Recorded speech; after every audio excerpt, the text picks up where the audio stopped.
Iziko lokukhulisa izithole. Kulula kakhulu kumafama ukutyala izithole ngqo emhlabeni kunokuba atyale imbewu. Kodwa ke ukucwangcisa nokuvelisa nokulondoloza iziko lokukhulisa izithole makwenziwe ngabavelisi abanamava. Uhlobo lokuvelisa izithole lunenzuzo enkulu ngokuba ngesigaba sokuqala semifuno ebuthathaka ukulondoloza kwindawana encinci etyaliweyo kunomhlaba omkhulu onezityalo ezincinci ezisantshulayo.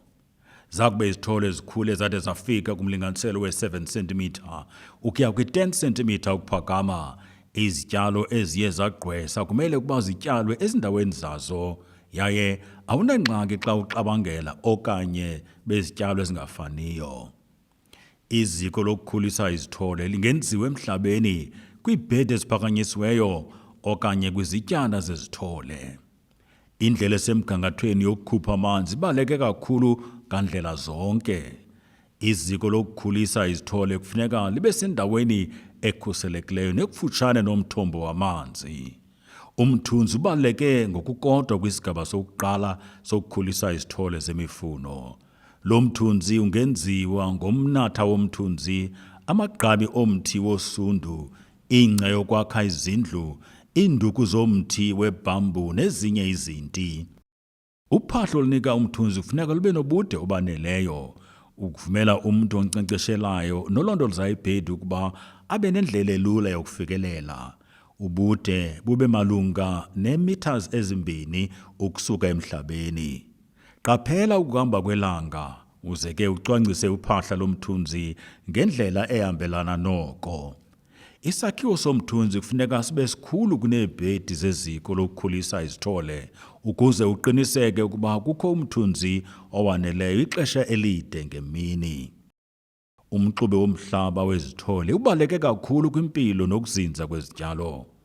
Yenza umxube womhlaba olinganiselwa kwisinye kwizahlulo ezithathu, inhlabathi erhabaxa nayo sisinye kwizahlulo ezithathu, ndawonye necompost ehluzwe ngokugqibeleleyo ecolekileyo nayo sisinye kwizahlulo ezithathu.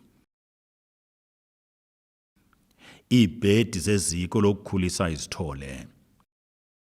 Yenza ibhedi ephakanyisiweyo elinganiselwa kwi-100 cm ububanzi ngaphezulu, ukuphakama ibe yi-15 cm ngelixa ubude buxhomekeke kwinani lezithole elifunekayo. Galela umxube womhlaba wezithole ongange-5 cm ngaphezu kwebhedi ephakanyisiweyo eqhekeziweyo.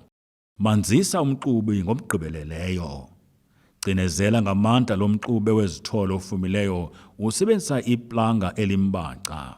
Emva koko sebenzisa elicala lenciphileyo leplanga. Uvule umsele ongange-1 cm ubunzulu kuyo yonke ibhedi yakho. Uphindaphinde qho kwisithuba se-10 cm sokuqelelana kwemiqolo. Isithuba sokuqelelana kwembewu mayibe yi-5 cm okanye ubude begogogo lematshisi kumqolo ngamnye ukwenzela ukhuseleko lweengcambu xa ikhiwa. Emva kokutyala yogquma ngocolekileyo umxube wezithole, kodwa ungawunyanzeli ukwenzela ukuba izithole zintshule lula. Izityana zezithole. Izityana zezithole bobona buchwephesha bulungileyo xa ufuna izithole zexabiso ezinenkcitho encinci yamanzi nexesha lokwenza lo msebenzi. Ngeli xesha ziqinisekisa iingcambu ezintle nezininzi ndawonye nokumila okuthe nkqo kwizithole. Endaweni yezityana zezithole ungasebenzisa izityana zamaqanda ezidala okanye amaphepha abunjiweyo enziwe ekhaya. Phambi kokuba usebenzise izityana zezithole, zihlalise kumxube omandla webleach olinganiselwe kwisabelo esinye sebleach, idibane zabelo ezili-10 zamanzi ukuqinisekisa ukuba azinazinambuzane okanye zifo. Gcwalisa izityana zezithole ngomxube wezithole uze uvule mngxunyana ongange-1 cm ubunzulu ngokucinezela kwisabelo ngasinye sembewu ulungiselela ukutyala, uze ufumise lo mxube ngokugqibeleleyo.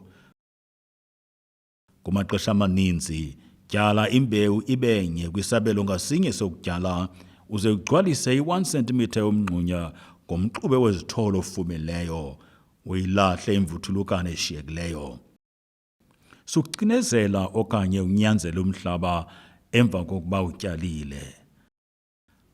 Bhala igama lesityalo, intlobo yaso nomhla ityalwe ngawo kumakhunana e-ice cream okanye iziqwentsu zeplastic ukwenzeka ukuba wazi ukuba utyale ntoni na phi.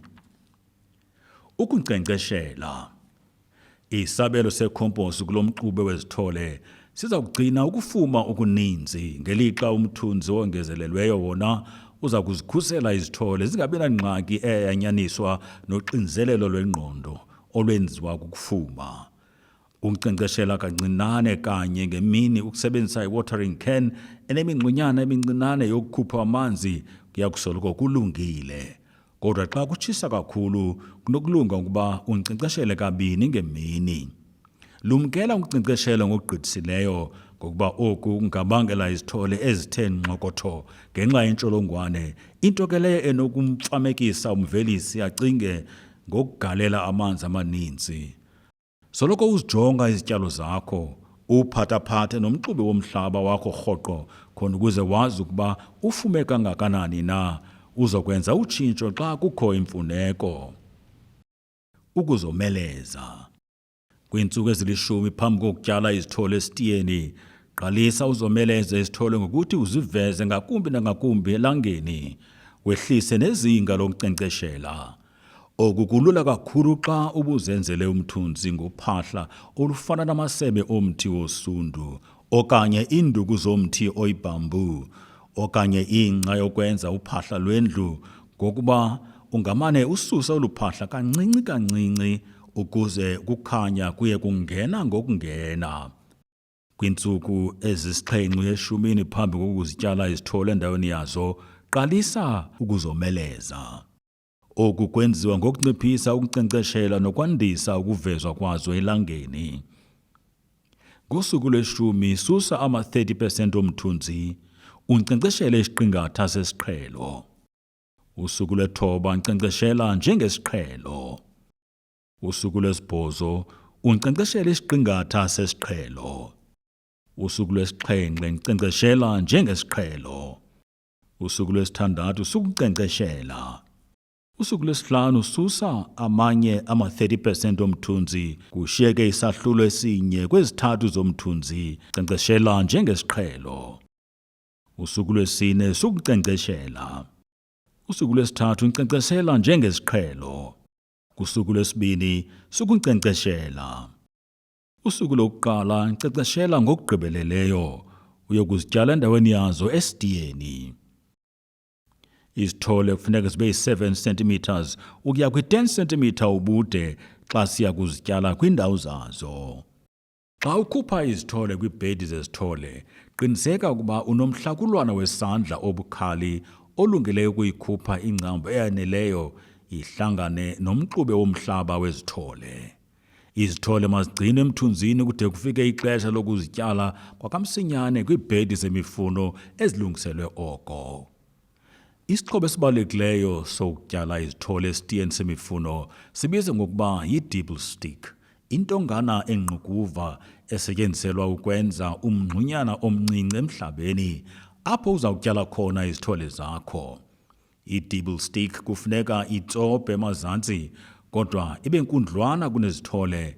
Indawo yokuyibamba ingamila ngeendidi enjengokuba ime nkqo, imile oku kukathi okanye igobe. Xa utyala izithole kumhlaba omkhulu, sebenzisa i-dibble stick emela esinqeni enobunzulu bomlinganiselo obonakalisiweyo, iluncedo kakhulu. Kwisitiya semifuno yesondlo sekhaya, singasebenzisa ama-20 cm ukuya kwi-25 cm ye-dibble stick yeplanga elingekho goso, eyenziwe ngentonga yomtshayelo ibe namaqoqo kule ndawo yokubamba ukwenzela ukuba ke ingatyibiliki. Qala ujikelezise i-dibble stick ide iyokuphumela ngaphaya kwengubo ukwenzela ukuba ungatshoveli ingubo emngxunyeni. Uze ke utshonise le ntongana emhlabeni, wenze umngxunya ngokobunzulu obufunekayo. Xa utyala izithole, Qinisekisa ukuba akukho sithuba somoya esishiyekileyo ezantsi kwengcambu yezithole esinokubangela ukuba isityalo singakhuli okanye sife.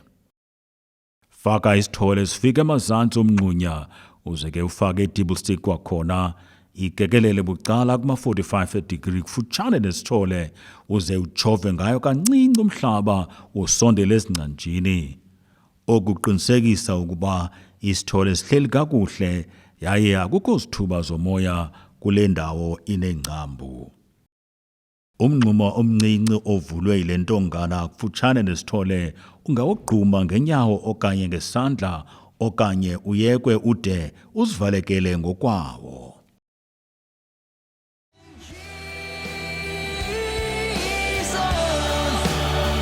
You are